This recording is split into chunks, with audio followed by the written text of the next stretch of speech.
பட்டிமன்றத்தை ஒரு மாணவியாக இருந்து கேட்டதற்கு பிறகு 9 வயது மாணவியாக அவர் என்னை சந்தித்திருக்கிறார். ஆனால் நான் அவர்களை எப்போது சந்திக்கிறேன் என்று சொன்னால், அவர் மாணவியாக இருந்தபோது என்னை சந்தித்தார். இப்பொழுது நான் பாடநூல் கழக தலைவராகவும் அவர் மாவட்ட ஆட்சித்தலைவராகவும் இருக்கின்ற இந்த சந்திப்பை ஏற்படுத்தியது இந்த அருமையான 3வது புத்தக திருவிழா. அருமையான தொகுப்புரையை வழங்கி கொண்டிருக்கக்கூடிய அருமை சகோதரர், அவர் பேர் என்னங்க? துரைக்கன். உண்மையிலே அவரை நான் மனசார பாராட்டுறேன். ஒவ்வொருத்தருக்கும் அவர் கொடுத்த அந்த வர்ணனை, அடே அப்பா, வழுக்கை தலை இருந்தாலே தமிழ் தானாக வந்துவிடும் என்பதை திருவாரூரின் மண்ணின் மைந்தர் என் தானை தலைவர் டாக்டர் கலைஞர் அவர்களுக்கு பிறகு அந்த தலையுடன் அழகான தமிழை இந்த மேடையிலே வழங்கி கொண்டிருக்கக்கூடிய அந்த துரைக்கன் அவர்களுக்கு என்னுடைய சிறப்பான பாராட்டுகள். இந்த மாணவர்களை அந்த வாத்தியாரக படுத்துகிற பாடம் நாம் அப்போ இருந்து பார்த்துக்கிட்டு இருக்கேன். காரணம், நான் 33 வருஷம் வாத்தியாராக இருந்து இது மாதிரி நிகழ்ச்சிகளுக்கு மாணவர்களை கூட்டி போயிருக்கேன். நான் அப்போ மேடையில் பேச போகிறப்ப வீட்டுக்கு கிளம்புவாங்க. ஏன்னா இந்நேரம் அவன் வீட்டில் போய் பழைய ஆளாக ஆகியிருப்பேன். 4:30க்கு ஸ்கூல் முடிஞ்சிருக்கான். அவனை கட்டி போட்டு நிப்பாட்டி வச்சுருக்காங்க அந்த வாத்தியாரங்கள்லாம். பேசாமரு லியோனி பேசுகிறார் அப்படின்ட்டு கையை கட்டி வாயை பொத்தி. இன்றைக்கி இருக்கக்கூடிய மாணவர்களை அப்படி இறுக்கி பிடித்து வைத்தால் பாடம் நடத்த முடியாது. காரணம், ஒரு வாத்தியார் இப்படித்தான், ரொம்ப ஸ்ட்ரிக்டான வாத்தியார். வகுப்புக்குள்ளே உள்ள நுழைஞ்சோன்னே, மாணவர்களே எல்லாம் நேராக உட்கார் அப்படின்னாரு. எல்லாம் நேராக உட்காந்தாங்க. கையை கட்டினாங்க. வாயை பொத்து அப்படின்னா எல்லாம் இப்படியே. நான் சொல்கிற வரைக்கும் எவனும் பின்னால் திரும்பி பார்க்கக்கூடாது, தெரியுதா? சரிங்க சார் அப்படின்ட்டு இப்படியே உட்காந்துருக்கான். வாத்தியார் ஆக்சிஜன் தயாரித்தல் நடத்துகிறார். பொட்டாசியம் குளோரைட்டையும் மேங்கனீஸ் டை ஆக்சைடையும் 3:1 என்ற விகிதத்திலே கலந்து ஒரு குடுவையிலே அவைகளை போட்டு வெப்பப்படுத்தினால் ஆக்சிஜன் வெளிவரும். அந்த ஆக்சிஜன் தான் என்பதை எப்படி மெய்ப்பிக்கலாம் என்றால், ஒரு எரியும் தீக்குச்சியை அதன் அருகே கொண்டு சென்றால் பிரகாசமாக எரியும். இதுதான் ஆக்சிஜன் தயாரிக்கும் முறை அப்படின்னு நடத்தி முடிச்சுட்டு மாணவர்கள்லாம் அப்படியே உட்காந்துருக்கான் அசையாமல். ஒரு பையனை எழுப்பி கேட்டிருக்கார், நான் என்ன நடத்தினேன்னு தெரிஞ்சா அப்படின்னாரு. ஒருத்தன் அதே பொசிஷனில் இருந்துட்டு பதில் சொன்னேன், எப்போ சார் நடத்துனீங்க அப்படின்னா. 3/4 மணி நேரம் வாத்தியார் பாடம் நடத்தியிருக்காரு. ஆனால் எதையுமே அவன் மனசில் பதியல. என்ன காரணம்னா, வாத்தியார் ஆரம்பத்தில் ஒரு வார்த்தை சொன்னார், நான் பாடம் நடத்தி முடிக்கிற வரைக்கும் யாரும் பின்னால் திரும்பக்கூடாது. அவன் 3/4 மணி நேரம் என்ன நினச்சிக்கிட்டு இருந்தான்னா, பின்னால் என்னமோ இருக்குது, அது என்ன அப்படின்னு தான் நினச்சிக்கிட்டு இருந்தானே ஒழிய ஆக்சிஜனையும் தயாரிக்கலை, manganese dioxide, potassium chloride அம்புட்டையும் மறந்துட்டான். ஒரு மாணவனை இறுக்கி பிடிக்க கட்டுப்படுத்த அவனுடைய சுதந்திரம் பறிபோகும். அவனை சுதந்திர உணர்வுடன் சிந்திக்க வைத்தால்தான் ஒரு மாணவனுடைய முழுமையான ஆற்றல் வெளிப்படும் என்று சொன்னவர் முத்தமிழறிஞர் டாக்டர் கலைஞர் என்ற அந்த அற்புதமான தீர்க்கதரிசி. காரணம், அவருடைய வாழ்க்கையில் நடந்த ஒரு சம்பவம் நெஞ்சுக்கு நீதியில் எழுதியிருக்கார். அவர் சின்ன குழந்தையாக இருக்கிறப்ப அவருக்கு மொட்டை அடிக்கிறதுக்கு அவருக்கு நிறைய சுருட்ட முடி. குழந்தை பிறந்தோன்னே 2 அக்காவுக்கு 3வது தம்பியாக செல்ல ஆம்பளை பிள்ளையாக பிறந்தவர். அதனால் அந்த ஆம்பளை பிள்ளைக்கு முடி எடுக்கணும்னு சொல்லி கோயிலில் வேண்டிக்கிட்டாங்க. திருக்கோலைக்கு பக்கத்தில் இருக்க ஒரு கிராமத்தில். அவருக்கு அந்த முடி எடுக்க போகணும்னு நினச்ச நாள் அன்னைக்கு கடுமையான மழை. அதனால் முடி எடுக்க போகலை. உடனே அந்த கோயில்காரங்க என்ன சொல்லியிருக்காங்கன்னா, இன்னைக்கு அவருக்கு முடி எடுக்கணும்னு முடிவு பண்ணியாச்சு. அதனால் வீட்டிலையே முடியை எடுத்துட்டு அந்த முடியை ஒரு பத்திரமா ஒரு பித்தளை குடத்தில் போட்டு வச்சு அதை குறிப்பிட்ட நாள் அன்னைக்கு கோயிலில் காணிக்க செலுத்திடுங்க அப்படின்னு கோயிலேருந்து சொல்லியிருக்காங்க. உடனே குழந்தையாக இருந்த தலைவருக்கு அந்த முடியை எடுத்து ஒரு பித்தளை குடத்தில் போட்டு அதை மூடி வச்சுட்டாங்க. அன்னைக்கு இரவு அவர் வீட்டுக்கு திருடே வந்திருக்கான். திருட வந்து ஒவ்வொரு பொருளாக பார்த்துருக்கான். ஆஹா, ஒன்றையும் காணா, அருமையான பித்தளை குடம் இருக்குடா அப்படின்னு அந்த பித்தளை குடத்தில் காசெல்லாம் போட்டு வச்சுருப்பாங்க அப்படின்ட்டு ரொம்ப தூக்கி பார்த்துருக்கேன், வெயிட்டே இல்லை. சரி, ரூபா நோட்டாக போட்டிருப்பாங்க போல், அதனால தான் வெயிட்டே இல்லைன்ட்டு ரொம்ப ஆசையாக தூக்கிட்டு போய் காலையில் 5 மணிக்கு அந்த பித்தளை குடத்தை ஓப்பன் பண்ணி பார்த்துருக்கான். என்ன இருந்திருக்கும்னு உங்களுக்கே தெரியும். அவர் வீட்டை திருட வந்தவர்களுக்கு கூட அதுதான் கிடைத்தது. தலையில் இருக்கக்கூடிய அந்த மயிர் தான் கிடைத்ததே ஒழிய, அவரிடமிருந்து மக்கள் எதை திருடினார்கள் என்று சொன்னால் அவருடைய தலையில் இருக்கக்கூடிய அந்த கேசத்தை அல்ல, அந்த தலையில் இருக்கும் அறிவையும் ஆற்றலையும் அந்த கவிதையையும் வசனத்தையும் அவருடைய பேச்சையும் இன்று உலகமே திருடி கொண்டு சென்றதால் தான் அவருக்கு கலைஞர் என்ற பட்டத்தை பெற்ற ஒரே அரசியல் தலைவர் இந்த திருவாரூரின் மண்ணின் மைந்தர் முத்தமிழறிஞர் டாக்டர் கலைஞர். அவருடைய சின்ன வயசில் நடந்தது இன்னொன்று. பள்ளிக்கூடத்தில் அட்மிஷன் கேட்க ஹெட்மாஸ்டர்கிட்ட போயிருக்காரு. உனக்கெல்லாம் அட்மிஷன் கிடையாதியா அப்படின்னு சொன்னோன்னா, அப்படியா, ரொம்ப சந்தோஷம், நான் பம்பரம் விளையாட போகிறேன் அப்படின்னு சொல்லலை. எனக்கு நீங்கள் பள்ளிக்கூடத்தில் இடம் கொடுக்கலன்னா இந்த பக்கத்தில் இருக்கிற குளத்தில் விழுந்து செத்துருவேன்னு சொல்லியிருக்கார். உடனே ஹெட்மாஸ்டர், என்னடா இப்படி மிரட்டுற, சின்ன பையனாக இருக்கும்போதே தனக்கு கல்வி கிடைப்பதற்கு உயிரை கூட சிறுவயதில் தியாகம் செய்வதற்கு தயாராக இருந்த ஒரு தலைவர் அந்த மாணவ பருவத்தில் அவ்வளவு மன உறுதியோடு இருந்தார். அதனால தான் நபிகள் நாயகம் அவர்கள் சொல்லுகிற ஒரு வாசகம், புத்தகம் என்பது ஒரு அறிவு பெட்டகம். அந்த அறிவு பெட்டகத்தை திறக்கின்ற சாவி எது என்று சொன்னால் கேள்வி. கேள்வி கேட்கணும். மாணவர்களை கேள்வி கேட்கக்கூடிய மாணவர்கள் எந்த வகுப்பில் இருக்கிறார்களோ அந்த வகுப்பு தான் சிறந்த வகுப்பு. ஆனால் சில வாத்தியார்கள் கேள்வியை எழுப்பினாலே, சார் உட்கார்றா, நான் நடத்துகிறத ஃபுல்லாக கேட்டுட்டு நான் கேள்வி கேட்குறேன், நீங்கள் பதில் சொல்லுங்கன்னு. ஆசிரியர் கேள்வி கேட்டு பதில் சொல்லக்கூடிய மாணவர்கள் இந்த உலகத்தில் எந்த சாதனையும் படைக்க முடியாது. ஆசிரியர்களை பார்த்து எந்த மாணவன் கேள்வி கேட்கிறானோ அவனால் தான் இந்த உலகத்தில் மிகப்பெரிய புரட்சியும் கண்டுபிடிப்புகளும் உண்டாகும். அதனால தான் உலகத்தில் மிகப்பெரிய கண்டுபிடிப்புகளை எல்லாம் கண்டுபிடித்த ஒரு அறிவியல் விஞ்ஞானி ஐன்ஸ்டீன். E=mc² என்ற தியரி ஆஃப் ரிலேட்டிவிட்டி, அந்த தியரியை கண்டுபிடித்தவர் ஐன்ஸ்டீன். அந்த ஐன்ஸ்டீன் அவர் சொன்ன ஒரு வாக்கியம் என்னவென்றால், மனிதன் கண்டுபிடித்த கண்டுபிடிப்புகளிலேயே மிக உயர்ந்த கண்டுபிடிப்பு எது என்று ஐன்ஸ்டீனை கேட்குறாங்க. அவர் புவியீர்ப்பு விசை அல்லது மின்சாரம் அல்லது காந்தம் அப்படின்னு சொல்லுவாருன்னு எதிர்பார்த்தாங்க. ஆனால் ஐன்ஸ்டீன் என்ன பதில் சொன்னார்னா, மனிதன் கண்டுபிடித்த கண்டுபிடிப்புகளிலேயே மிக சிறந்த கண்டுபிடிப்பு புத்தகம்தான் என்று சொன்னது ஆல்பர்ட் ஐன்ஸ்டீன் சொன்னார். மனிதனுடைய கண்டுபிடிப்புகளில் உயர்ந்த கண்டுபிடிப்பு புத்தகம்.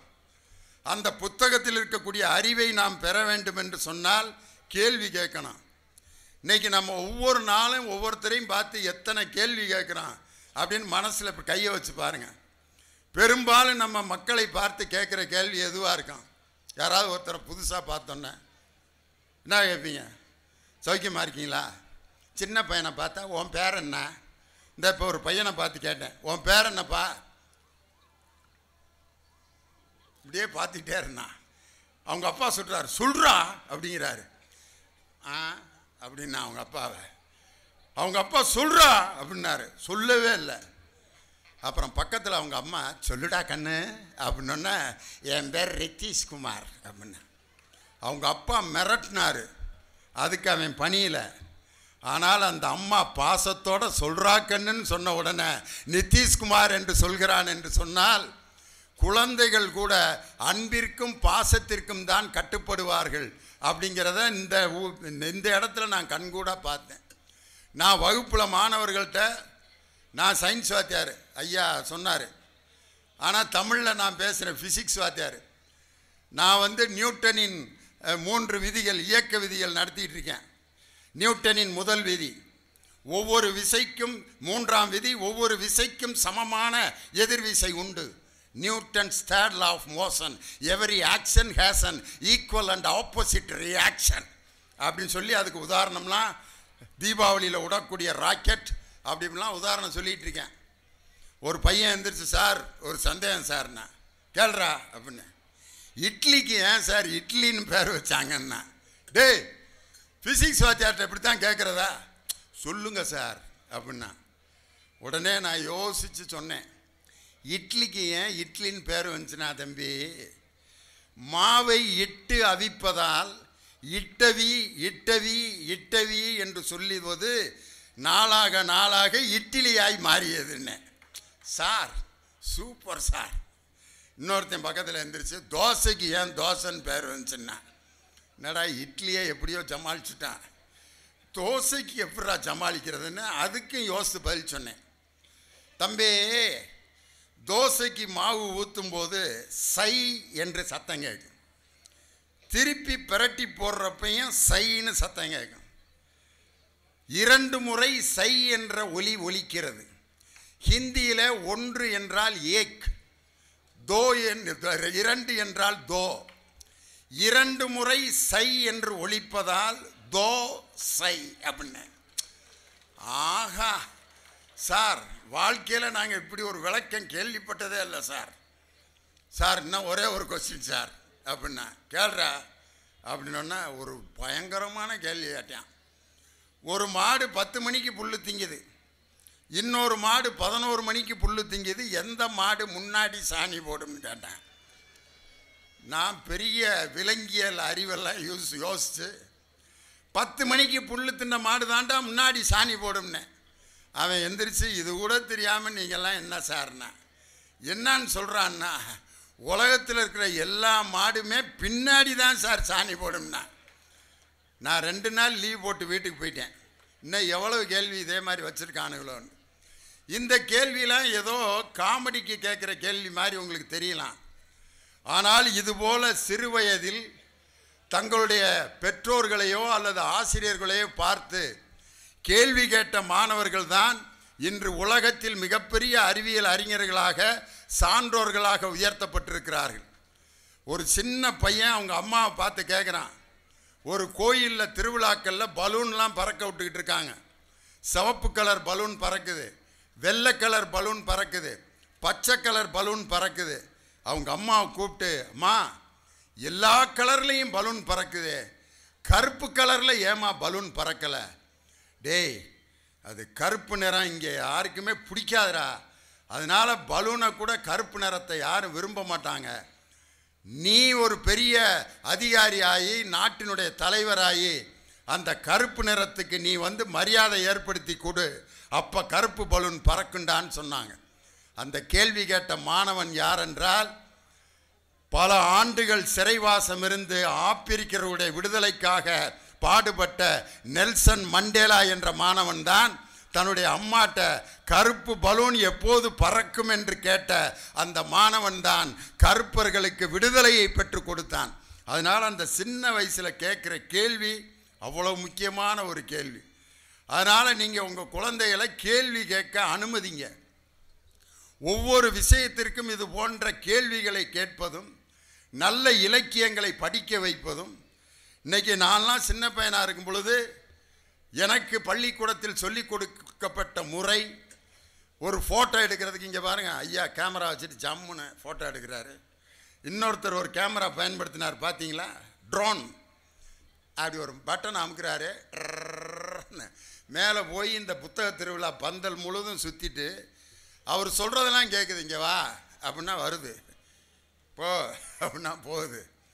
அப்படி கேமராவை இந்த ஏரியா முழுதும் சுத்த வச்சுட்டு தன்னுடைய கட்டுப்பாட்டுக்குள்ளே வச்சுருக்காரு. எப்படி மாறிடுச்சு பாருங்கள். நான் சின்ன பையனாக இருக்கும்போது எங்கள் அம்மா மசாலா அரைச்சி தான் சாம்பார் வச்சாங்க. அதில் எங்கள் அம்மா மசாலா அரைக்கிறப்ப அம்மிக்கல்ல முன்னால் மண்டி போட்டு அப்படியே மசாலா அரைப்பாங்க. எங்கள் அம்மாவுக்கு வேர்க்கும். அப்போ எங்கள் அம்மா என்ன செய்வாங்கன்னா, இந்த வேர்வையை வலித்து அப்படியே மசாலையில் போட்டு அப்படியே இழுத்து அரைச்சிடுவாங்க. சாம்பாரில் கொஞ்சம் உப்பு கூடுதலாக இருக்கும். எங்கள் அம்மாவோட வேர்வையை தான் சாம்பாராக சாப்பிட்டான். அந்த வியர்வை எனக்கு எந்த பிரச்சனையும் உண்டு பண்ணல. பெற்ற தாயினுடைய வியர்வை ஒரு மகனுக்கு எந்த பாதிப்பையும் ஏற்படுத்தாது. அன்னைக்கு எங்கள் அம்மா அம்மிக்கல்ல மசாலா அரைச்சி சாம்பார் செஞ்சாங்க. அதுக்கப்புறம் பார்த்தீங்கன்னா மாவாட்டி ஆட்டுக்கல், அதில் மாவாட்டி இட்லி தோசை சுடுவாங்க. இன்றைக்கி அந்த ஆட்டுக்கல் எந்த வீட்லையும் இல்லை, அந்த அம்மிக்கல் எந்த வீட்லையும் இல்லை. இன்னும் கொஞ்ச நாள் கழித்து இந்த புத்தக திருவிழாவில் ஒரு கண்காட்சி வைப்பாங்க. அம்மிக்கல், ஆட்டுக்கல், துவைக்கும் கல், இது மூணையும் வைத்து இதுதான் நமது முன்னோர்கள் சாம்பார் வைப்பதற்கு மசாலை அரைக்க பயன்படுத்திய கல் அப்படின்னு. எது? அம்மிக்கல். மாவாட்ட பயன்படுத்திய கல், துணி துவைக்க பயன்படுத்திய கல். நம்ம பிள்ளைகள்லாம் அப்படியே பார்த்துட்டு காட்டு மிராண்டிகளாக இருந்திருக்காங்களே நம்ம முன்னோர்கள்லாம், கல்லுலாம் அரைச்சி சாப்பிட்ருக்கான், இப்படியாயா நம்ம தாய் தந்தையரெல்லாம் வாழ்ந்தாங்கன்ட்டு அவன் ஆச்சரியப்படுவான். காரணம், இன்றைக்கி அறிவியல் யுகத்தில் வாழ்ந்துட்டு இருக்கான். வேலை செய்வதற்குரிய அந்த நேரமோ வேலை செய்வதற்குரிய மனதோ இன்னைக்கு இல்லை. அதனால தான் நாளைக்கு இந்த திருவாரூர் மெயின் ரோட்டில் காலையில் நீங்கள் பாருங்கள், இந்த ஊரில் இருக்க எல்லா விஐபியெல்லாம் நடந்து போயிட்டுருக்காங்க. எங்கேயா போயிட்டுருக்கீங்க? போய்கிட்டு இருக்கேனப்பா. ஏன் போகிற? போகலைன்னா போய் சேர்ந்துருவேன்ட்டார் டாக்டரு, அதான் கிளம்பி போகிறேன். யார் சொன்னா? டாக்டரு. அவர் எங்கே? அவரும் பின்னால் வயிற்ற தள்ளி நடந்து வந்துக்கிட்டு இருக்கார். எல்லாரையும் நடக்க சொன்ன டாக்டரும் பின்னால் நடந்து வந்துக்கிட்டு இருக்கார். இன்றைக்கி வாக்கிங்கிறது அப்படி ஆயிடுச்சு. இன்றைக்கி பெண்கள் அந்த வீட்டில் செஞ்சுக்கிட்டு இருக்கக்கூடிய வேலைகளையெல்லாம் நிறுத்தினதுனால தான் இன்றைக்கி திடீர்னு ஒரு அம்மா வேலை செஞ்சுக்கிட்டு நடந்து பஸ்ஸில் ஏறி இறங்கணுன்னா ஐயோன்னு ஒரு இடுப்பை பிடிக்குது, வலி. ஏங்க இடுப்பு வலி தாங்க முடியலங்க. உடனே ஃபிசியோதெரப்பி. அங்கே போய் அந்த டாக்டரு, அம்மா கொஞ்சம் இடுப்பு அப்படியே திருப்புங்க, கையை தூக்குங்க, நான் சொல்கிற எக்ஸசைஸ்லாம் கரெக்டாக பண்ணுங்க. 1 2 3 4 5 100 தடவை இதே மாதிரி செய்யுங்க. Second exercise 1 2 3 4 5. இந்த கையில் 50 தடவை, இந்த கையில் 50 தடவை. தேர்ட் எக்ஸசைஸ், ரெண்டு கையும் இப்படி வச்சுக்கோங்க. 1 2 3 4 5 6 7 8 100 டைம்ஸ். இது என்ன? இந்த 3 ஆக்ஷன் என்னன்னு பார்த்தீங்களா நீங்கள்? மொதல் ஆக்ஷன் மாவாட்டுறது, ரெண்டாவது ஆக்ஷன் துணி துவைக்கிறது, மூணாவது ஆக்ஷன் மசாலா அரைக்கிறது. இந்த வேலைகளை எல்லாம் செய்து கொண்டிருந்த நேரத்தில் பிசியோதெரப்பின்னு ஒரு ஸ்கீமே கிடையாது. பெண்களுக்கு அப்படிப்பட்ட வலிகள் வந்ததில்லை, ஆண்களுக்கு கழுத்து பிடிக்கலை, கை சுளுக்கலை. இயற்கையாக மனிதன் வாழ்ந்து கொண்டிருந்த காலத்தில், மனிதன் இயற்கையோடு இயைந்து வாழ்ந்த காலத்தில் அவனுக்கு எந்த பிரச்சனையும் இல்லை. இன்றைக்கி செயற்கையான வாழ்க்கையை நோக்கி இன்றைக்கி நம்ம போயிட்டுருக்கோம்.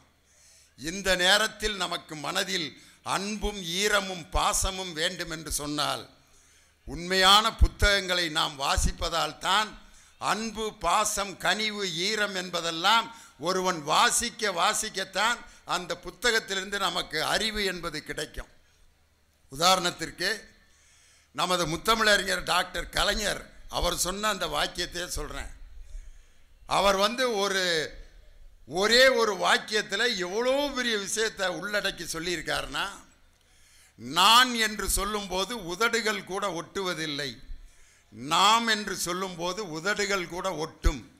அதனால் நான் என்ற அகந்தையுடன் வாழாதீர்கள், நாம் என்ற ஒற்றுமையுடன் வாழுங்கள் என்று உதடின் அசைவை வைத்து இந்த வாழ்வியலை சொன்ன ஒரு தலைவர் முத்தமிழறிஞர் டாக்டர் கலைஞர். அதே மாதிரி திருக்குறள் ஐயா திருக்குறளை பற்றி சொன்னாங்க. திருக்குறள் என்பது உலக பொது மறை. ஏன் அதை உலகத்தில் எல்லா சமயங்களும் திருக்குறளை எங்களுடைய சமயத்தினுடைய நூல் அதுதான் அப்படின்னு ஏன் சொல்கிறாங்கன்னா, அவர் எந்த சமயத்தையும் சாராத வார்த்தைகளாக தான் பயன்படுத்தியிருப்பார். தெய்வத்தான் ஆகாதெனினும் முயற்சி தன் மெய்வருத்த கூலி தரும். தெய்வம்ங்கிற வார்த்தையை பயன்படுத்தியிருப்பாரே ஒழிய எந்த மதத்தின் தெய்வம் சொன்னதில்லை.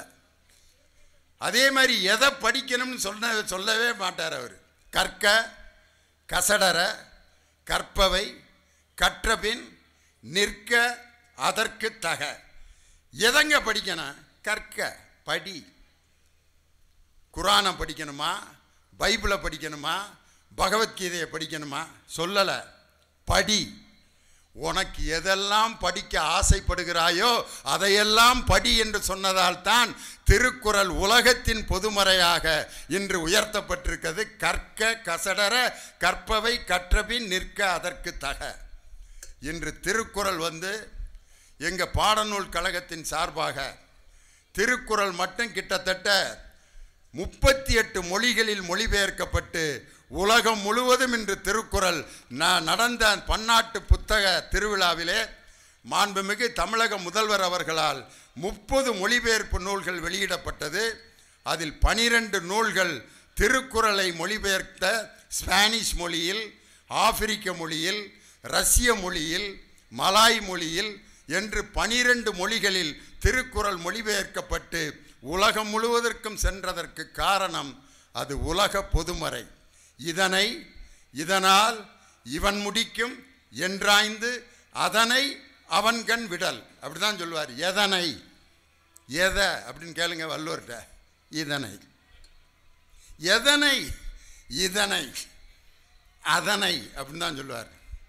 இப்படி தான் ஒரு குடும்ப கட்டுப்பாடு அதிகாரிய குடும்ப கட்டுப்பாட்டுக்கான ஒரு வார விழா நடக்குது. கலெக்டர் அம்மா உட்காந்துருக்காங்க. அதே மாதிரி அங்கே ஒரு கலெக்டர் உட்காந்துருந்தார். திடீர்னு ஃபேமிலி பிளானிங் ஆஃபீஸரை கூப்பிட்டு குடும்ப கட்டுப்பாடை பற்றி பேசுங்க அப்படின்னாரு. அம்மா நான் இது கலெக்டர் ஐயா, நான் ஒன்றும் தயார் பண்ணல அப்போ தான் நீ நல்லா பேசு அப்படின்னோன்னே ஃபேமிலி பிளானிங் ஆஃபீஸரு ஒன்றுமே தயார் பண்ணல, என்னத்தரா பேசுகிறது அப்படின்ட்டு எப்படி பேசினாருன்னு சொல்லவா? நீங்கள் இந்த இதை பற்றி ஒன்றும் நீங்கள் இது பண்ண வேணாம். நான் இதை பற்றி ஒன்றும் இது பண்ணுற மாதிரி நான் ஒன்றும் இது பண்ண விரும்பலை. ஏன்னா நீங்கள் அந்த இதாக இருக்கிற நேரத்தில் அந்த இது இருக்குது பார்த்தீங்களா, அந்த கொஞ்சம் இது பண்ணிட்டீங்கன்னா நான் எதுக்கு இதை பற்றி இது பண்ணிகிட்ருக்கேன்? ஏன்னா இந்த இதனால தான் பெரிய இதாக இருக்குது. அதனால் நான் இது பண்ண வேணான்னு சொல்கிறதுனால நீங்கள் இது பண்ணாமல் இருக்கவா போகிறீங்க? அதனால் அந்த இது பண்ணுற நேரத்தில் அந்த இதை கொஞ்சம் இது பண்ணிட்டீங்கன்னா நான் இதை பற்றி இது பண்ண வேண்டிய அவசியம் இல்லை அப்படின்னோன்னே, நான் இதை பற்றி ரொம்ப இது பண்ணேன்னா இவன் இதில் ரொம்ப இதாக இருப்பான் போல இருக்கு அப்படின்னு என்னையும் நீங்கள் இது பண்ணிடக்கூடாது. அதனால் நீங்கள் கொஞ்சம் இதை பயன்படுத்திக்கிங்க, நன்றி வணக்கம்னு கலெக்டர் கூப்பிட்டு சூப்பர்யா அப்படின்னார்.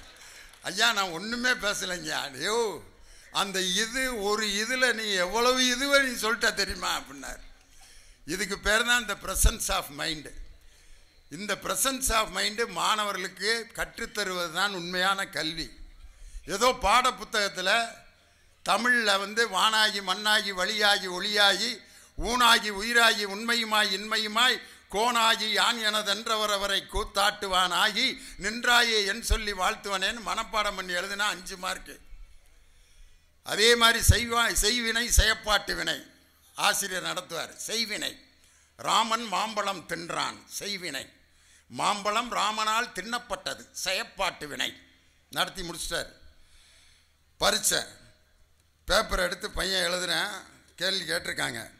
செய்வினை செயப்பாட்டு வினை எடுத்துக்காட்டுகளுடன் விளக்குக. அவனுக்கு படித்தது மறந்து போச்சு. அவன் என்ன எழுதுனான் தெரியுமா? செய்வினை ஒருவருக்கு யாராவது கெடுதல் செய்தால் அவர் வீட்டு வாசலில் கயிறு, தாயத்து, மஞ்சள், எலும்புச்சம்பளம் போன்றவைகளை புதைத்து வைத்து அவர் கைகால்களை விளங்காமல் செய்யும் வினைதான் செய்வினை அப்படின்னு எழுதியிருக்கான். அவனை எப்படி ட்ரெயின் பண்ணியிருக்காங்க பாருங்கள் வீட்டில். அதுக்கப்புறம் செய்வினையோடு நிறுத்தியிருந்தா பரவாயில்ல, செயப்பாட்டு வினை எழுதியிருந்தான். அவ்வாறு விளங்காமல் போன கை கால்களை மலையாள மாந்திரிகர்களை வைத்து மீண்டும் சரி செய்யும் வினை செயப்பாட்டு வினை. வாத்தியார் ரைட்டு போட்டு 10 மார்க் போட்டார். அவனுக்கு பக்கத்தில் இருக்க வாத்தியார் கேட்டிருக்காரு, யோ என்னையா எழுதியிருக்கான், அவனுக்கு போய் மார்க்கை போடுற. அதுக்கு அவர் சொல்லியிருக்காரு, இவனுக்கு மார்க் போடலன்னா எனக்கு செய்வனை வச்சாலும் வச்சிருவாயா, அதனால தான் பயந்துக்கிட்டு மார்க் போட்டேன்ட்டு. செய்வினை செயற்பாட்டு வினையை நம்ம மனப்பாடம் பண்ணி எழுதுனா 10 மார்க்கு. வானாகி மண்ணாகி வழியாகி ஒளியாகி ஊனாகி உயிராகி உண்மையுமாய் இன்மையுமாய் அதை மனப்பாடம் பண்ணி எழுதுனா 10 மார்க்கு. ஆனால் அந்த மனப்பாட பாட்டுகளை எல்லாம் எழுதி மனப்பாடம் பண்ணி எழுதியதால் லியோனி இங்கு வந்து நிற்கவில்லை. என்னை பேச்சாற்றலில் பழக்கிய எனது தமிழாசிரியர் ராமசாமி என்பவர் இந்த திருக்காட்டுப்பள்ளியிலிருந்து எங்கள் திண்டுக்கல்லில் வந்து எனக்கு பேச்சாற்றலை கற்றுக் கொடுத்த அந்த தமிழாசிரியரை இன்னைக்கு நான் காலை தொட்டு வணங்குறேன். நான் அவர் எப்படி பாடம் நடத்துவார் தெரியுமா? அண்ணா பட்டமளிப்பு விழா பேருரைன்னு ஒரு பாடம் இருந்தது எங்களுக்கு. மதுரை காமராஜர் பல்கலைக்கழகத்தில் பேரறிஞர் அண்ணாவின் பட்டமளிப்பு விழா பேருரை. எல்லா தமிழாசிரியரும் எப்படி நடத்துவாங்க? அண்ணா பட்டமளிப்பு விழாவில் என்ன பேசினார் என்றால் அப்படின்னு சொல்லிட்டு போயிடுவாங்க. ஆனால் எங்கள் தமிழாசிரியர் அண்ணாவினுடைய குரல்லையே அப்படியே வகுப்பில் பேசுவார். ஆய்ந்தறிதல் வேண்டும், அதற்கேற்ற அஞ்சாமை வேண்டும், என்றேல் சிந்தனையை சிறைப்படுத்திவிட்டு கொடுமையை கோலோச்ச செய்வதற்கு உடந்தையாகி விடுவோம். பட்டம் பெற்றிடுகின்றீர், பாராட்டுக்குரியீர், பட்டம் எதற்கு காட்டி கழித்திடவா, அன்றி பணி செய்திட கிடைத்திட்ட ஆணை என கொண்டிடவா, புள்ளி கலாபமையில் தோகை விரித்து ஆடுவது எதற்காக, பிறர் காண்பதற்காக, பிறர் மகிழ்வதற்காகன்னு அண்ணாவின் குரலில் வகுப்பில் பாடம் நடத்தின என்னுடைய தமிழாசிரியரை இன்னைக்கு நினச்சி பார்க்குறேன். அதே மாதிரி கலைஞர் அவர் ஒரு கணக்கு பாடத்தை தொடங்கி வைக்கிறதுக்கு ஒரு கல்லூரிக்கு போயிருக்கார். கணக்கு என்பது வாழ்க்கையில் எல்லோருக்கும் முக்கியம். அந்த கணக்கை நீங்கள் நன்றாக படிக்க வேண்டும் சொல்லிட்டு போயிடுவாங்க. ஆனால் தலைவர் போய் எப்படி கணக்கு பாடத்தை தொடங்கி வச்சார் தெரியுமா?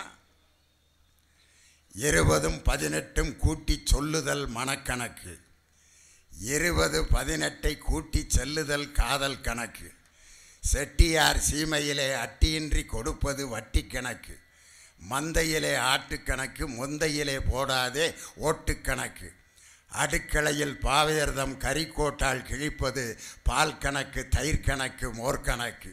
இப்படி எத்தனையோ கணக்குகள் இருந்தாலும் வாழ்க்கை கணக்கை தவறாக போடாமல் நெறியாக போடுவதற்கு கணக்கு பாடம் எடுத்து படிப்பீர் அப்படின்னு கணக்கை பற்றி ஒரு கவிதையில் சொன்னவர் கலைஞர். பெருக்கலை பற்றி ஒரு அழகான கவிதை சொல்வார். நாட்டின் பெருக்கல் வயலாகும், பாட்டின் பெருக்கல் இசையாகும், சாற்றின் பெருக்கல் சுவையாகும், நல்ல கூற்றின் பெருக்கல் தான் செயலாகும் சொல்லி பெருக்கல் என்பதை வைத்து ஒரு அழகான வாழ்வியல் சிந்தனை. திருக்குறளில் பார்த்தீங்கன்னா உடுக்கை இழந்தவன் கை போல் ஆங்கே இடுக்கன் களைவதாம் நட்புன்னு ஒரு அழகான திருக்குறள். இதுக்கு நமக்கு என்ன பொருள் சொல்லி கொடுத்துருப்பாங்க? நம்மளுடைய ஆடை திடீரென்று நம்மை விட்டு கலண்டு போச்சுன்னா எவ்வளோ வேகமாக நம்ம அந்த ஆடையை எடுத்து சரி செய்வோமோ அந்த வேகத்தில் நீ நண்பனுக்கு உதவி செய்யணும் அப்படின்னு தான் நமக்கு சொல்லி கொடுத்துருப்பாங்க. ஆனால் கலைஞர் அதுக்கு என்ன விளக்கம் சொன்னார் தெரியுமா? உடுக்கை இழந்தவன்னு பாஸ்ட் டென்ஸில் இருக்கு.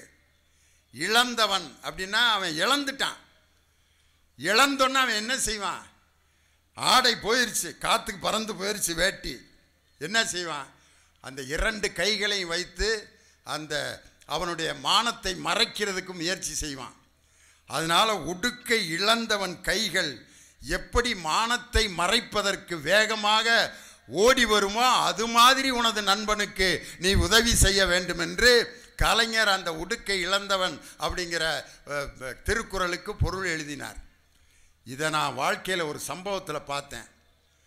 ஒரு கோயிலில் ஒரு கணவன் மனைவி சாமி கும்பிட்டு நல்லா கோயிலில் கொடுத்த விபூதியெலாம் வச்சு கோயிலில் இருக்க பூவெலாம் வச்சுக்கிட்டு அவர் பைக் ஓட்டிகிட்டு போகிறாரு. பின்னால் அந்த அம்மா உட்காந்து போகுது. பைக்கில் பின்னால் உட்காந்து போகிறத வச்சே அவங்களுக்கு கல்யாணம் ஆகி எத்தனை வருஷம் ஆயிடுச்சுன்னு கண்டுபிடிச்சிடலாம். புதுசாக கல்யாணம் ஆனவங்க இடுப்பை இறுக்க பிடிச்சிக்கிட்டே ஓட்டிகிட்டு போவாங்க. அவர் ஆண்டு போவார்.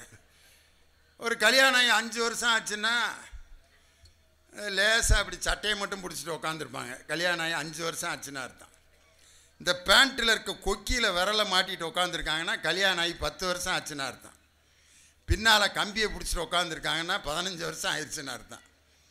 கையில் பிடிக்காமையே உட்காந்துருக்குன்னா 20 வருஷம் ஆச்சுன்னு அர்த்தம். போனால் 2 பேரும் சேர்ந்து சத்துருவான், இப்போ என்ன அப்படின்னு கையை பிடிக்காமல் பைக்கில் உட்காந்துருப்பாங்க. ஆனால் அந்த கணவன் மனைவி ரொம்ப டீசெண்டாக பின்னால் அந்த அம்மா உட்காந்து கணவனுடைய கையை பிடிச்சிக்கிட்டு அப்படியே வந்துட்டு இருக்காங்க. திடீர்னு அந்த அம்மாவோட சேலை வந்து அந்த பைக்கில் இருக்க சக்கரத்தில் சுற்றிருச்சு. சுற்றினோன்னா அந்த அம்மாவுடைய சேலை பூரா அந்த சக்கரத்தில் சுற்றிருச்சு. அந்த அம்மா மானத்தை மறைப்பதற்கு எழுந்து நின்று 2 கையையும் வச்சு இப்படியே மறைச்சாங்க. மறைச்சிட்டு நிற்கிது. அந்த நேரத்தில் ஒரு இஸ்லாமிய பெண் ஒரு 2 வீலரில் அப்படியே வர்றாங்க. வந்து இந்த காட்சியை பார்த்துட்டு தான் போர்த்தியிருந்த அந்த பர்தாங்கிற அந்த முக்காடை எடுத்து அந்த சகோதரியினுடைய உடல் மேலே போட்டாங்க. அந்த அம்மா வாங்கி அந்த துண்டை போத்திட்டு நின்னாங்க. தன் மத அடையாளத்தை கூட இன்னொரு பெண்ணின் மானத்தை காப்பாற்றுவதற்கு ஒரு இஸ்லாமிய பெண் எப்படி இன்னொரு மத பெண்ணினுடைய மானத்தை காப்பாற்றினாலோ இது போன்ற சிந்தனைகளை சொன்னது தான் திருக்குறள். அதனால் அப்படிப்பட்ட அருமையான அந்த திருக்குறள் உலக பொதுமறை. இதைவிட சுருக்கமாக நமது இலக்கியத்தில் ரொம்ப அழகாக சொல்லப்பட்டது ஆத்திச்சூடி.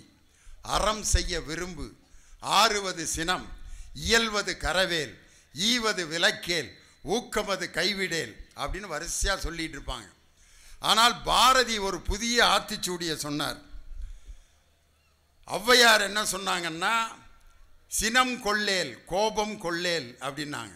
ஆனால் பாரதி ரௌத்திரம் பழகுன்னா. ஔவையார் என்ன சொன்னாங்கன்னா தையல் சொல் கேளேல்னாங்க. பெண்களுடைய பேச்சை கேட்காதேன்னாங்க. சொன்னது யார்? ஔவையார். ஆனால் பாரதி என்ன சொன்னான்னா தையலை உயர்வு செய் அப்படின்னா. ஒரு பெண்ணை எந்த சமுதாயம் உயர்வு செய்கிறதோ அந்த சமுதாயம்தான் வளர்ச்சி அடையும் என்று தனது பாடல்களிலே சொன்ன ஒரே கவிஞன் தேசிய கவி பாரதி என்ற அந்த அற்புதமான கவிஞன். ஏட்டையும் பெண்கள் தொடுவதில்லை என்று எண்ணியிருந்தவர் மாய்ந்து விட்டார். வீட்டுக்குள்ளே பெண்ணை பூட்டி வைத்தோம் என்ற விந்தை மனிதர் தலை கவிழ்ந்தார். ஆண்கள் போலீஸ்காரங்க நிற்கிறாங்க ஜாமுன்னு அப்படி அட்டென்ஷனில். அதுக்கு பக்கத்திலே என் சகோதரியும் அதே மாதிரி காக்கி பேண்ட்டு போட்டு அப்படி கம்பீரமாக நிற்கிறாங்க பார். இதுதான் பாரதி கண்ட புதுமை பெண் உண்ட ஒரு அற்புதமான சமுதாயம். இன்றைக்கி பெண்களும் காவல்துறையில் பணியாற்ற முடியும் அப்படிங்கிறத நிரூபித்து காட்டியது. ஆனால் ஒரு காலத்தில் காவல்துறையில் இருக்கவங்கெல்லாம் டவுசர் போட்டிருப்பாங்க. நான் சின்ன பையனாக இருக்கும்போது போலீஸ்காரங்கெல்லாம் டவுசர் போட்டிருப்பாங்க, சிவப்பு கலர் தொப்பி. அதில் எங்கள் வீட்டுக்கு பக்கத்து வீட்டில் ஒரு போலீஸ்காரர் இருந்தார், ஆபிரகாம். பெரிய டவுசர் போட்டிருப்பார். கடைக்கெல்லாம் பையே எடுத்துகிட்டு போக மாட்டார். அரிசி 1 கிலோ வாங்கி இந்த பாக்கெட்டில் போட்டுக்கிடுவார். பருப்பு, உளுந்து எல்லாம் பொட்டலம் கட்டி இந்த பாக்கெட்டு. காய்கறி பார்த்தா பின்னால் இருக்க பாக்கெட்டில் கத்திரிக்காய், தக்காளி எல்லாம் வாங்கி போட்டு கருவேப்பிலை, கொத்தமல்லியை தலையில் வச்சு சிவப்பு தொப்பியை வச்சுட்டு அப்படி நடந்து வந்துடுவார். வீட்டில் போய் ட்ரெஸ்ஸை கலட்டினார்னா பலசர கடையே கீழே விழுங்க. ஒரு காலத்தில் அப்படி இருந்தாங்க போலீஸ்காரங்க. இன்றைக்கி காவல்துறை அதிகாரிகள் அந்த பேண்ட் ஷர்ட் போட்டு அப்படி எந்த போலீஸ் ஸ்டேஷனில் நீங்கள் பார்த்தீங்கன்னா உள்ளே ஒரு ஆளுயர கண்ணாடி இருக்கும். அங்கே உள்ளே நுழைஞ்சோன்னே இன்ஸ்பெக்டரு, டிஎஸ்பி, எஸ்ஐ எல்லாம் என்ன செய்வாங்க தெரியுமா? அந்த கண்ணாடிக்கு முன்னால் என்ன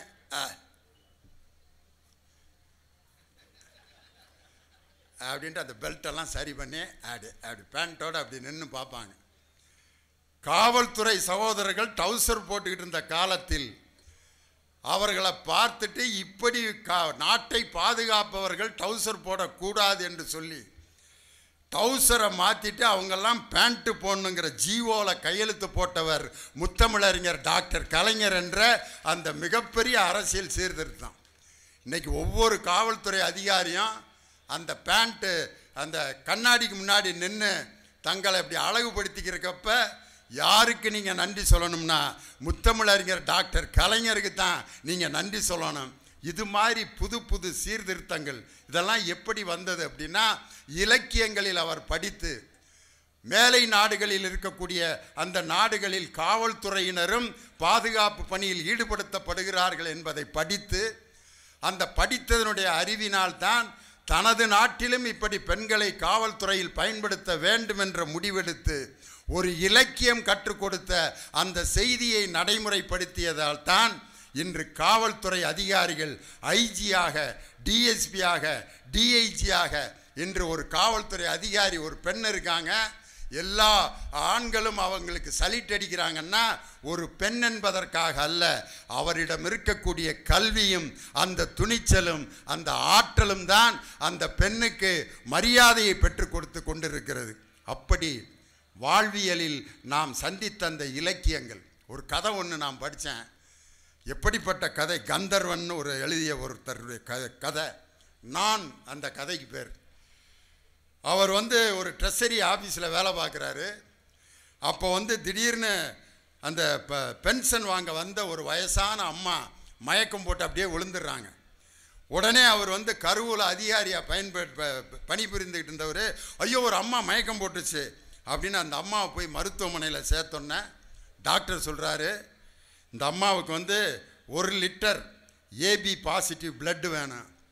உடனே அந்த கவிஞர் பிளட்டை டெஸ்ட் பண்ணுறாரு, அவருக்கு ஏபி பாசிட்டிவ், என்கிட்டேருந்து 1 லிட்டர் ரத்தம் எடுத்துக்குங்க அப்படின்னு அந்த அம்மாவுக்கு ரத்தத்தை கொடுத்து அந்த அம்மாவை காப்பாற்றி அந்த அம்மாவை வீட்டுக்கு அனுப்பிட்டு ராத்திரி 9 மணிக்கு அப்படியே டயர்டாக கீழே இறங்கி வர்றார். அப்போ பழக்கடையெல்லாம் பூட்டிட்டாங்க.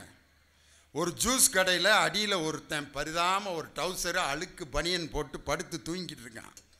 அவனை எழுப்புறாரு, தம்பி அசதியாக இருக்கப்பா, ஒரு ஜூஸ் போட்டு கொடு. ஐயா கடையெல்லாம் மூடிட்டோங்கய்யா. இல்லையா ரொம்ப அசதியாக இருக்கு, கொஞ்சம் சீக்கிரம் போட்டு கொடு அப்படின்ட்டு அந்த மிக்சியெல்லாம் ரெடி பண்ணி பழம்லாம் போட்டு ஜூஸை போட்டு கொடுத்துட்டு, எவ்வளவு தம்பி அப்படின்னு கேட்குறாரு. நான் ரத்தம் கொடுத்தவங்களுக்கெல்லாம் காசு வாங்கிறது இல்லைங்க அப்படின்னு சொல்லி ரோட்டு ஓரத்தில் ஒரு ஜூஸ் கடை வச்சு அன்னாடம் வேலை செய்கிறவன் அவர்கிட்ட திரும்ப காசு வேண்டாம் என்று சொன்னான். பார்த்தீங்களா, இந்த மனிதநேயம்தான் இன்று மனிதனை வாழ வைத்து கொண்டிருக்கிறது. அவன் கிட்டத்தட்ட அந்த ஜூஸுக்கு ஒரு 50 ரூபா 100 ரூபா கேட்டிருந்தா கூட அந்த ட்ரெஸரி ஆஃபீஸர் கொடுத்துருப்பாரு. ஆனால் அவன் அந்த 100 ரூபாயை பெரிதாக நினைக்கல. ரத்தம் கொடுத்த மனிதனுக்கு நானும் ஒரு மனித நேயத்தை காட்ட வேண்டும் அப்படின்னு நான் என்ற ஒரு கதையில் கந்தர்வன் என்ற அந்த சிறுகதை எழுத்தாளர் எழுதியிருக்கார். இன்னொரு கதை நான் படித்தேன், இறையன்பு சார் அவர்கள் எழுதிய ஒரு சிறுகதையில். ஒருத்தன் இதே மாதிரி வீட்டுக்கு திருட வர்றான். திருட வந்துட்டு எல்லாத்தையும் திருடிட்டு நல்ல நல்ல பொருள்லாம் கிடச்சிருச்சு. ஒரு தொட்டி அந்த வீட்டில் தொங்கிட்டு இருக்கு. அந்த தொட்டிக்குள்ளே அப்படி எட்டி பார்க்குறான், ஒரு அழகான பெண் குழந்தை. அந்த குழந்தை அப்படியே அவனை பார்த்து சிரிக்குது. அவன் இந்த திருடின பொருளையெல்லாம் அப்படி வச்சுக்கிட்டு அந்த குழந்தை சிரித்த முகத்தை அப்படியே பார்க்குறான். பார்த்துட்டு அவனுக்கு மனசில் அப்படியே பதிஞ்சிருச்சு அந்த முகம். அப்படியே அந்த திருட்டு பொருள்களோடு வெளியில் ஒரு மரத்தடியில் அந்த பொருள்களையெல்லாம் வச்சுட்டு அந்த குழந்தையினுடைய சிரிப்பையே நினச்சிக்கிட்டே இருக்கான். அவனை மனசை விட்டு போக மாட்டேங்குது. என்னடா இந்த குழந்தை திருப்பி பார்க்கணும்னு ஆசையாக இருக்கேன், இந்த குழந்தைய திரும்ப போய் பார்த்துட்டு வந்துடுவோன்ட்டு திருடின பொருளெல்லாம் வச்சுட்டு திரும்ப அந்த குழந்தைய பார்க்க வந்திருக்கான். வீட்டில் இருக்கவங்களாம் எந்திரிச்சு பிடிச்சிட்டாங்க. காவல்துறையில் மாட்டிக்கிட்டான், ஜெயிலில் இருக்கிறான். அப்போ அந்த வீட்டு ஓனர் கேட்குறாரு, திருடின பொருள்லாம் எங்கடா வச்சுருக்க அப்படின்னு கேட்டார். வீட்டில் வச்சுருக்கீங்க. அப்புறம் எதுக்குடா திரும்ப வந்த அப்படின்னோன்னு அவன் சொல்லியிருக்கான், எனக்கு திருண்டிட்டு போகிறப்ப உங்கள் குழந்தையோட முகத்தை பார்த்தேங்க, அதனுடைய சிரிப்பும் அந்த அழகும் என் மனசில் அப்படியே பதிஞ்சிருச்சு. அந்த குழந்தைய நான் திருப்பி பார்க்கணுன்றதுக்காக தான் திரும்ப வந்தேன் அப்படின்னு சொன்னோன்னே அந்த வீட்டு ஓனர் சொன்னார், இவ்வளவு மென்மையான மனது உள்ளவன் கண்டிப்பாக நீ திருடனாக இருக்கிறதுக்கு ஏதோ ஒரு காரணம் இல்லாமல் நீ திருடியிருக்க மாட்டடா அப்படின்னு சொல்லி காவல்துறையில் சொல்லி அவனை விடுதலை பண்ணி அவனுக்கு ஒரு தனியாக தொழில் தொடங்குவதற்கு அவனை ஏற்பாடு செய்து அவனை தனியாக தொழில் தொடங்கி அவனை பிழைக்க வச்சார்ன்ட்டு ஒரு சிறுகதை. இதிலிருந்து என்ன தெரியுதுன்னா, ஒரு சின்ன குழந்தையினுடைய சிரிப்பு கூட ஒரு கொடூரமான திருடனின் மனதை மாற்றக்கூடிய ஆற்றல் ஒரு சின்ன குழந்தையினுடைய சிரிப்புக்கு இருக்குது. அதனால தான் திருவள்ளுவர் சொன்னார், குழல் இனிது யாழ் இனிது என்பர் தம் மக்கள் மழலை சொல் கேளாதவர். அந்த சின்ன குழந்தையினுடைய மழலையும் அவர்களை நாம் பயன்படுத்துகின்ற அவர்களுக்கு நாம் கொடுக்கின்ற உற்சாகம்தான் ஒரு குழந்தைக்கு மிகப்பெரிய வளர்ச்சி அன்னைக்கு எடுத்து கொடுக்கும். நான் சின்ன பையனாக இருக்கிறப்ப எங்கள் வீட்டில் எங்கள் அம்மா, எங்கள் பெரிய அண்ணன், நான் 2வது அண்ணன், நான் 3வது பையன். 3 பேரும் ஸ்கூலில் படிக்கிறப்ப எங்கள் அம்மா ஸ்கூல் முடிஞ்சு வந்தோடனே 3 பேரையும் ஒரு ஜன்னலில் உட்கார வைப்பாங்க.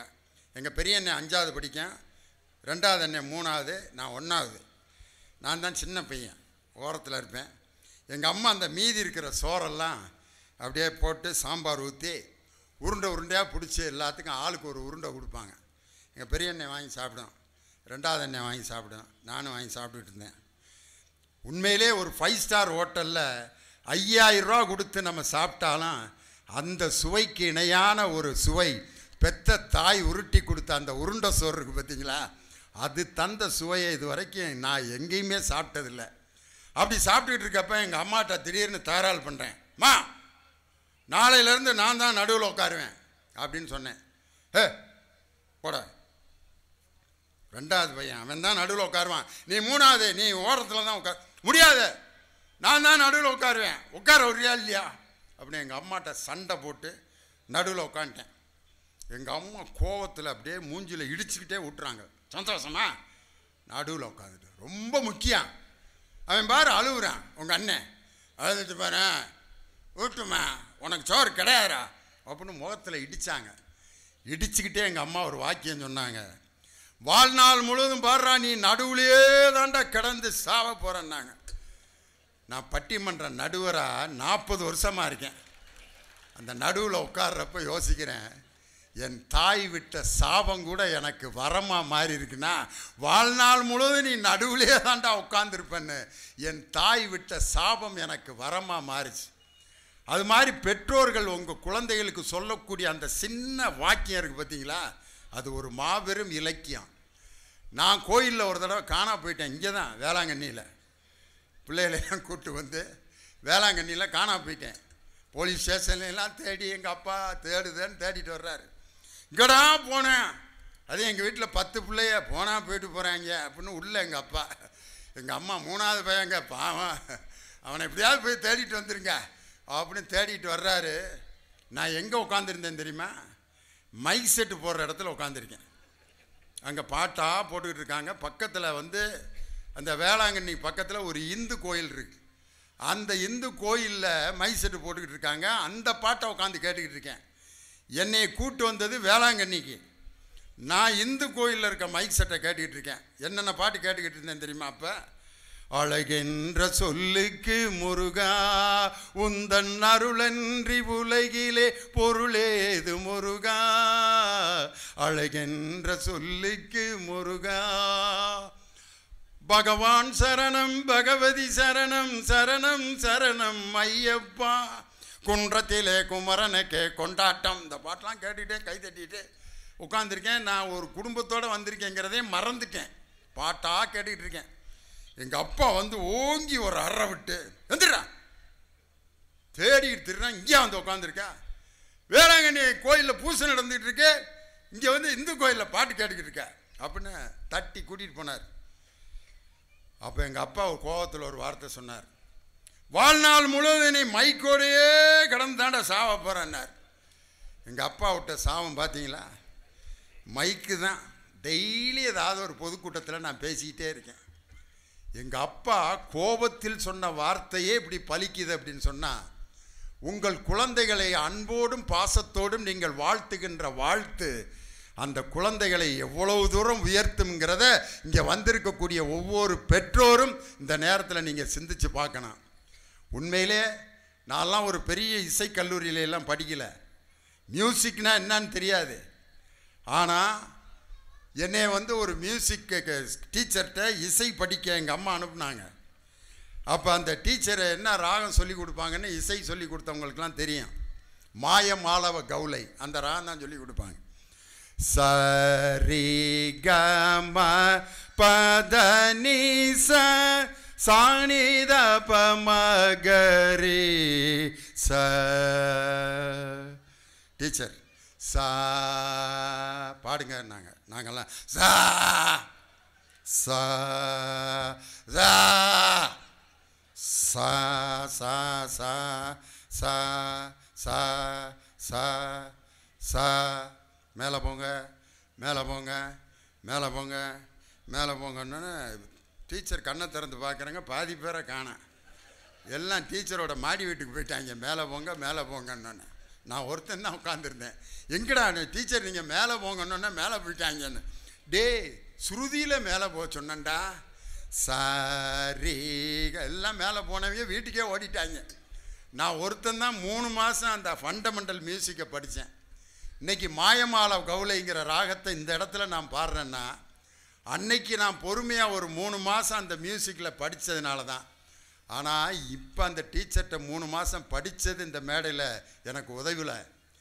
எங்கள் அம்மா அதுக்கப்புறம் என்னை பாட வச்சு எங்கள் அம்மா கைதட்டி, அந்த கைதட்டு தான் என் தாய் என்ற முதல் ரசிகை கைதட்டினது தான் இந்த திருவாரூர் புத்தக திருவிழாவில், 3வது புத்தக திருவிழாவில் இவ்வளோ பெரிய கைதட்டு எனக்கு கிடைக்கிறதுக்கு காரணம் என் தாய் கைதட்டி அந்த முதல் கைதட்டு. அப்போ குடியிருந்த கோயில்னு ஒரு எம்ஜிஆர் படம் வந்துச்சு. அதில் எம்ஜிஆர் மாதிரியே ட்ரெஸ் பண்ணி நான் பாட்டு பாடணுமா அப்படின்னு எங்கள் அம்மாட்ட சொன்னேன். டே அவர் காஸ்ட்லியான ட்ரெஸ்ஸு சினிமாவுக்கு போட்டிருப்பாரா, அதெல்லாம் வாங்க முடியாதா அப்படின்ட்டு வீட்டில் இருக்கிற ஒரு பழைய கருப்பு டவுசர், ஒரு சிவப்பு சட்டை அதை எடுத்து போட்டுக்கிட்டு தலையில் ஒரு ரப்பர் பேண்ட் ஒன்றை கட்டி எம்ஜிஆர் மாதிரியே கோழி ரெக்கையை சொருகிக்கிட்டு எங்கள் அம்மாட்ட பாடி காமிச்சேன் அந்த பாட்டை.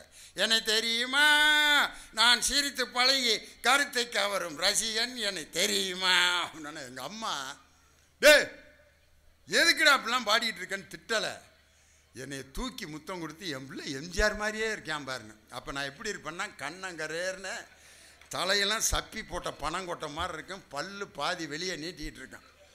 ஆனால் எங்கள் அம்மா என்னைய எம்ஜிஆர் மாதிரியே இருக்கேன்னு சொல்லி முத்தம் கொடுத்து நீ அருமையாக பாடுறடான்ட்டு அந்த அசிங்கமான முகத்தை எம்ஜிஆர் மாதிரியே இருக்குன்னு சொல்லி என் தாய் கொடுத்த முத்தமும் என் தாய் தட்டிய கைதட்டும் தான் இன்று உலக நாடுகள் முழுவதும் நான் போய் பேசி கைதட்டுகள் வாங்குகிறேன் என்று சொன்னால் அந்த தாயினுடைய அந்த உற்சாகமும் அவர் கொடுத்த அந்த அன்பும் பாசமும் தான்.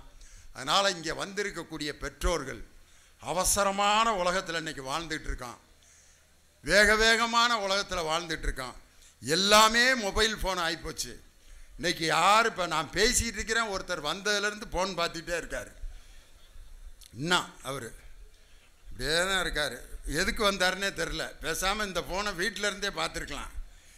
இங்கே வந்ததுலேருந்து ஃபோன் பார்த்துக்கிட்டு இருக்காரு. இன்னொருத்தரை பார்க்குறேன், இன்னும் சிரிக்கவே இல்லை. அவர் ஒரு 2 பேர் அவங்களுக்கு தெரிஞ்சிருக்கு நேரம் யாருன்னு. ஒருவேளை தமிழ் தெரியாதவங்களான்னு பார்த்தா தமிழில் தான் பேசிக்கிட்டு இருக்காங்கன்னு நினைக்கிறேன். சிரிக்க முடியல. ஏன்னா அவங்களால சிரிக்க முடியலன்னா அப்படிப்பட்ட ஒரு இறுக்கமான ஒரு உலகத்தில் வாழ்ந்துட்டு இருக்கான். கைதட்ட முடியல, சிரிக்க முடியல. சிரிக்கணும்னு நினைக்கிறப்ப வீட்டில் இருக்க பிரச்சனைகள் வந்துடுது. ஆனால் ஒரு மனிதனுக்கு இருக்க வேண்டிய உணர்வுகளில் முதன்மையான உணர்வு எது என்று தொல்காப்பியர் சொல்லி இருக்கிறார். நகையே, அழுகை, இழிவரல், மருட்கை, அச்சம். அதில் முதல்ல ஒரு மனிதனுக்கு இருக்க வேண்டியது சிரிப்பு என்ற அந்த குணம்தான். சிரிக்க தெரிந்தவர்கள் தான் மிகப்பெரிய வெற்றியை பெற்றுக்கொண்டே இருப்பார்கள். ஒரு ஃபோட்டோ எடுக்கிறவர் கூட ஸ்மைல் ப்ளீஸ் அப்படின்னு சொல்லிட்டு தான் சரி ஃபோட்டோ எடுப்பார். சார் கொஞ்சம் அழுங்க சார், சார் கொஞ்சம் வேதனைப்படுங்க சார், சார் கொஞ்சம் அழுங்க சார், நல்லா அழுங்க சார்ன்ட்டு யாராவது அள வச்சு ஃபோட்டோ எடுக்கிறானா? வீட்டில் எங்கேயாவது ஃபோட்டோ அழுதுகிட்டு இருக்கிற ஃபோட்டோவை யாராவது மாட்டுறாங்களா? கணவன் மனைவி 2 பேர் அப்படின்னு எடுத்திருக்காங்களா? அப்படியே மாட்டியிருந்தால் அந்த குடும்பத்தை என்ன நினைப்பான்? பயங்கரமான பயல்களாக இருப்பாங்க போல இருக்கு. ஃபோட்டோவிலேயே அழுதுகிட்டு இருக்காங்கன்னா அப்போ வாழ்க்கையில் எப்படிரா இருப்பாங்கன்ட்டு. ஃபோட்டோ கூட சிரிக்கிற ஃபோட்டோக்கள் தான் நம்ம வீட்டில் இருக்கோம். ஏன்? ஒரு மனிதன் சிரிக்கும்போது தான் அழகாக இருப்பான். குழந்தைகளை கூட சிரிக்க வச்சு தான் நம்ம அந்த குழந்தைகளை உடனே நேசிப்போம். அந்த குழந்தைங்க எப்போ சிரிக்கும்னா ஒரு கிளுகிழப்ப கடனா அப்படின்னு சிரிப்பான். வித்தியாசமான ஒலியை கேட்டவுடன் சிரிப்பான். கைதொட்டினோன்னு சிரிப்பான். அந்த குழந்தைகள்கிட்ட இனிமையான குரல்களில் பாடல்களை பாடினால் ரொம்ப அழகாக கேட்பாங்க. அப்படி குழந்தைகளை கூட வென்றெடுக்கக்கூடிய ஆற்றல் ஒரு சிரிப்புக்கு உண்டு. அந்த சிரிப்பு என்ற உணர்வு தான் மனிதனுக்கு முதன்மையான உணர்வு என்பதை தொல்காப்பியம் நமக்கு கற்றுக் கொடுத்திருக்கிறது.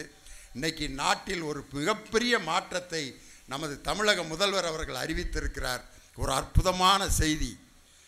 5300 ஆண்டுகளுக்கு முன்பே தமிழர்கள் தான் இரும்பை பயன்படுத்தி இருக்கிறார்கள் என்ற அந்த கண்டுபிடிப்பை தொல்லியல் துறை இன்று 3 ஆய்வகங்களில் கொடுத்து நிரூபித்து 5300 ஆண்டுகளுக்கு முன்பே இரும்பு என்ற உலோகத்தை முறையாக பயன்படுத்திய அறிவியல் பூர்வமான சிந்தனை உள்ள இனம் தமிழினம் என்பதை இன்று உலகமே கண்டு மிகப்பெரிய மகிழ்ச்சியில் இன்றைக்கு நம்ம தமிழக முதல்வர் அதை அறிவித்திருக்கிறார் என்று சொன்னால், கல் தோன்றி மண் தோன்றா காலத்தே வாளோடு முன் தோன்றி மூத்த குடியான இந்த தமிழ் இனத்தை சேர்ந்த நாம் தமிழ் மக்கள் எழுதிய அந்த இலக்கியங்களை தொடர்ந்து நீங்கள் படியுங்கள். நான் என்னுடைய அனுபவங்களை கூட வளர்ந்த கதை சொல்லவா என்ற ஒரு நூல் எழுதிய அந்த நூல் இந்த புத்தக கடைகளிலே விற்பனையாகி கொண்டிருக்கிறது. மாண்புமிகு தமிழக முதல்வர் சென்ற ஆண்டு அந்த புத்தகத்தை வெளியிட்டார். வளர்ந்த கதை சொல்லவா என்று. குழந்தையிலிருந்து நான் பட்டிமன்ற நடுவராக இருக்கின்ற வரை என்னுடைய அனுபவங்களை நான் எழுதியிருக்கிறேன். அது மாதிரி இங்கே வந்திருக்கக்கூடிய எல்லோரும் வெறும் படிப்பதோடு நிறுத்தி விடாமல் நீங்களும் எழுத்தாளராக மாறி உங்களுடைய படைப்புகளை இந்த நாடு பயன்படுத்தட்டும் என்று சொல்லி இந்த 3வது புத்தக திருவிழாவை வெற்றிகரமாக 3 புத்தக திருவிழாவையும் வெற்றிகரமாக நடத்திய நமது மாவட்ட ஆட்சித்தலைவர் அம்மா அவர்களுக்கு ஒரு பலத்த கரவொலி எழுப்பி அவர்களுடைய சமூக பணியும் மிகச்சிறந்த மக்கள் பணியும் தொடர்ந்து இந்த மக்களுக்காக பயன்படட்டும் என்று வாழ்த்து சொல்லி, இங்கு இருக்கக்கூடிய நூல்களை பயன்படுத்தி வாழ்வியல் இலக்கியங்களை பயன்படுத்தி வாழ்க்கையில் செம்மையாக வாழுங்கள் என்று சொல்லி உங்கள் அனைவரையும் வாழ்த்தி வணங்கி விடைபெறுகிறேன். நன்றி, வணக்கம். இந்த தகவல் உங்களுக்கு பிடிச்சிருந்தா லைக் பண்ணுங்க, உங்க ஃப்ரெண்ட்ஸுக்கு ஷேர் பண்ணுங்க, மறக்காம எங்க சேனலுக்கு சப்ஸ்கிரைப் பண்ணுங்க.